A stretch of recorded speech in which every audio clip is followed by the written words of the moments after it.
Is hair transplant right for you? Do you have the proper expectations from hair transplant? In this video, we are going to discuss very important 10 reasons why you should not go for a hair transplant. Friends, I am Dr. Satya Saraswat, an American board certified hair transplant surgeon and active in this field of hair restoration since 2006. That means for around 18 years, and have treated many patients and have trained many doctors in this field of hair transplant. If you like such kind of useful videos, we request you to subscribe to our channel.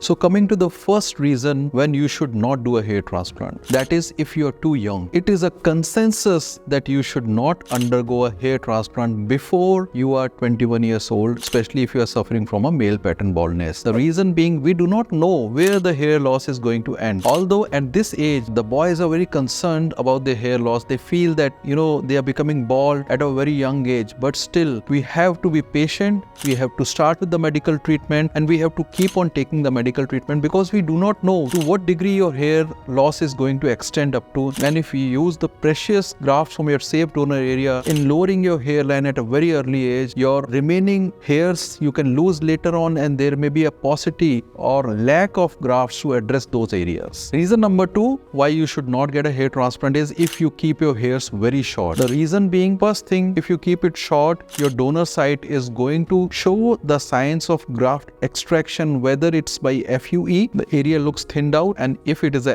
FUT, then you can see a linear scar. Also, if you keep your hair short, you will not be able to appreciate the hair volume which you gain out of the hair transplant, as the density at which we do a hair transplant is almost 40 to 50% of the normal density which you have at your donor site. Please like the video. This keeps us motivating to make such useful videos for you. The reason number 3 why you should not go for a hair transplant is if your expectations are that the density at the recipient site or the transplant is going to be absolutely same as the density at the donor site. This we have discussed just now. Especially if you are totally bald, you don't have any hairs at all, and your grade of baldness is very high, like grade 5, grade 6 or grade 7. The density at which we do, as we have discussed, is 40 to 50%. You will never get the same density in a single sitting with hair transplant, because we have to leave a lot of hairs at the donor site also. If we try to increase the density, this can lead into depletion of the donor site. Reason number 4 for you not to undergo a hair transplant is that if your donor site is weak in terms of width, weak in terms of the quality of hairs. If the hairs are very soft, very silky, you have to take a haircut for the backside, say once in 3 or 4 months, and still they do not increase, the growth is very slow, then it means that the donor site is weak, and this may result in suboptimal results in your hair transplant. Please write down in the comment section below if you are planning a hair transplant and if you want to know whether you are a suitable candidate for hair transplant. Reason number 5 for you not to undergo a hair transplant is if you think that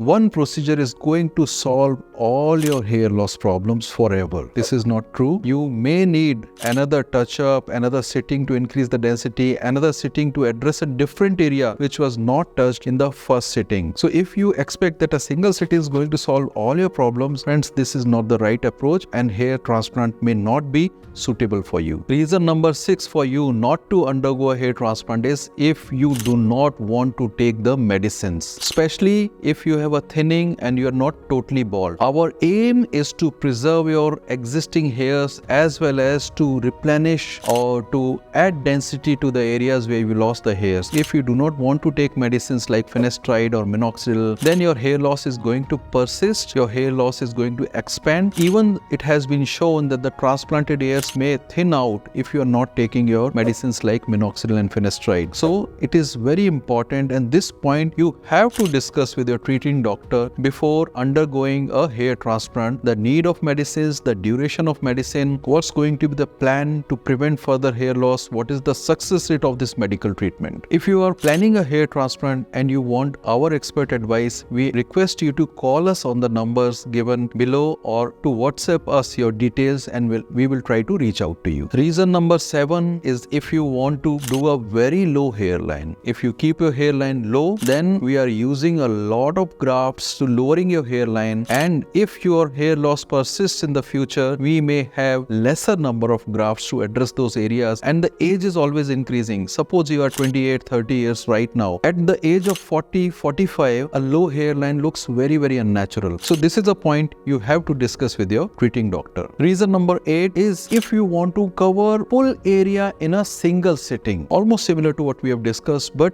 this is especially true for grade 6 or grade 7 baldness. If you want to cover the entire scalp, entire bald area in a single sitting, this may not work out for you, as the procedure may be very exhausting. It may take many days, 2 or 3 days at a single stretch. Also, if we are doing a hair transplant, a bigger hair transplant in a single area, sometimes it can jeopardize the blood supply of the areas which are inside, where the blood supply is coming from all the sides. If you are making the slits here, it can decrease the blood flow in this side, and we are taking out the grafts from here. This can also decrease the blood supply of especially the crown area. So it is advisable to address the hair loss in sessions. If you are too desperate, you can go for the front and the mid scalp in a single sitting till transition point, which is a point where the scalp starts going down. So these two areas can be addressed in a single sitting, and crown ideally should be addressed in a separate sitting and not in the same sitting. If you want to see results of one of our grade 7 patient, you can click the video on the link given above. Reason number 9 is that if you always think that hair transplant is successful in 100% of the cases, then friends, this is not true. There are many rare skin disorders which may be localized in a small area or may be generalized, and a lack of diagnosis due to multiple reasons can result in a hair transplant failure. These problems like alopecia areata incognita or lichen planopilaris, they are not very obvious at the initial consultation, and this may sometimes lead to a failure. So please discuss the chances of success with your doctor, and if the doctor says 100% guaranteed, we request you to not undergo a hair transplant, because such guarantees do not work for any medical treatment, leave alone the hair transplant. Also, do discuss with your treating doctor the backup plans in case it fails. What are the backup plans? What are your policies to address a hair transplant failure? How do you address this? How do you address these kind of problems? So this is extremely important for you to understand that there are no ironclad guarantees for hair transplant in each and every case. Otherwise, there would be no failures of any doctor who is certified and doing a standardized treatment. Even with the best of the clinics and best of the doctors, failures are seen due to some conditions which are not in the control of the doctors. Coming to the last reason why you should not undergo a hair transplant is if you are choosing a cheaper clinic and you are thinking that all clinics are doing similar kind of work. This is not so. This is a medical procedure. It has its own learning curve. The importance of experienced doctor, experienced team, well qualified, certified doctor who is regularly attending international conferences and seminars and all those things. We can never overemphasize the importance of getting your hair transplant done from a standard clinic and not a cheaper clinic. A cheap clinic does not mean that the hair transplant is going to be good in your case. If you like this video, we request you to share this video with your friends, colleagues, or anyone you know who is planning to undergo a hair transplant. If you want to know 5 important serious side effects of hair transplant, we request you to click the video on the left. And if you want to know how we address grade 6 or grade 7 normal baldness, you can click the video on the right.